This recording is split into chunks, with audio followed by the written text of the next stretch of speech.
Have you ever sworn off sugar, felt proud for a day or two, and then noticed your mood crash, your headache, your patience disappear, and your body quietly begging you to stop? Here's the unsettling truth most people never tell you. When you quit sugar, your brain can react as if you've taken something away that it depends on, and that reaction can feel frighteningly similar to withdrawal.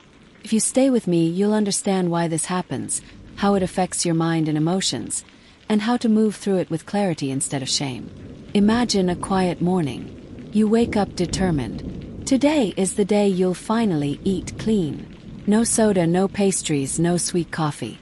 Just discipline. By midday, your body feels heavy, your thoughts feel foggy, and small inconveniences suddenly feel unbearable. Someone speaks to you, and irritation rises faster than you expect. You wonder, what's wrong with me? I'm just cutting sugar. That confusion is the beginning of this story. The moment many people assume they are weak, unmotivated, or broken, when in reality, their brain is adjusting to a powerful change. From a psychological and neuroscientific perspective, sugar isn't just food, it's a rapid dopamine trigger. Dopamine is the brain's motivation and reward chemical, and sugar delivers it fast, reliably, and with very little effort. Over time, your brain learns this pattern. Feel tired, stressed, bored, or sad, eat sugar, feel better quickly. This learning happens deep in the brain, in reward circuits that evolve to keep us alive. When you suddenly remove sugar, dopamine levels dip. The brain interprets that dip as a threat, not because you're actually in danger, but because it's learned that sugar equals emotional and physical relief.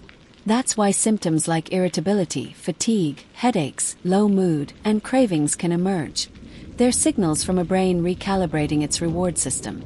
Now here's where the story deepens, because this isn't just about sugar. It's about how your brain has been trying to protect you for years. Many people don't start relying on sugar because they're careless. They do it because sugar soothes, softens stress after long days. It brings comfort when emotions feel overwhelming. It offers predictability in a world that often feels uncertain. Your brain noticed this and quietly adapted, strengthening neural pathways that associate sweetness with safety, relief, and reward. When you quit sugar, your brain doesn't protest because it wants to sabotage you. It protests because it hasn't yet learned a new way to feel okay. This is why quitting sugar can feel emotional. You might notice sadness without a clear reason. You might feel restless, unmotivated, or oddly empty.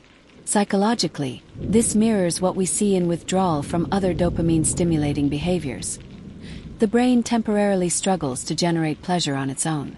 What's shocking for many people is realizing how much of their emotional regulation was outsourced to sugar. Moments that were once buffered by sweetness now arrive unfiltered. Stress feels sharper, boredom feels louder, and emotions feel closer to the surface. This is often the moment people give up and return to sugar, not because they lack willpower, but because no one explained what was happening inside their mind. Here's the critical insight. Withdrawal is not proof that you need sugar. It's evidence that your brain is learning to function without constant artificial reward. During this phase, your dopamine system is recalibrating, becoming more sensitive again. That sensitivity is uncomfortable at first, but it's also the doorway to deeper resilience. As days pass, something subtle begins to shift. Small pleasures start to feel noticeable again. The warmth of sunlight, the satisfaction of finishing a task, the calm after movement or rest. These moments don't hit as fast or as intensely as sugar did, but they last longer and don't demand more and more over time. Emotionally, this process can awaken self-awareness. You may start noticing why you crave sugar at certain times. After conflict, during loneliness, when you're exhausted or overwhelmed. Instead of numbing those signals, your brain is inviting you to listen. This isn't easy, and it's not meant to be dramatic. It's quiet work. It's learning how to sit with discomfort without immediately silencing it. Many people mistake this phase for failure. In reality, it's integration. Your nervous system is adjusting. Your brain chemistry is stabilizing, and your emotional world is becoming more honest. This is where compassion matters. Shaming yourself only activates stress circuits, which increase cravings. Gentle understanding does the opposite. It tells the brain it's safe to adapt. From a mental health lens, this is why lifestyle changes can feel harder than expected. They don't just alter habits, they alter how your brain meets stress, reward, and emotion. And once you understand that, quitting sugar stops feeling like a personal flaw and starts looking like a neurological transition. So if quitting sugar has ever made you feel irritable, emotional, or discouraged, let this be your reassurance. Nothing is wrong with you. Your brain is learning a new language of reward and resilience. If this story helped you understand yourself more clearly, stay here. This channel is a space for explaining the mind with compassion, science, and honesty. Subscribe, share your experience in the comments, and keep walking this path of awareness with us, because understanding your brain is one of the most powerful forms of self-care.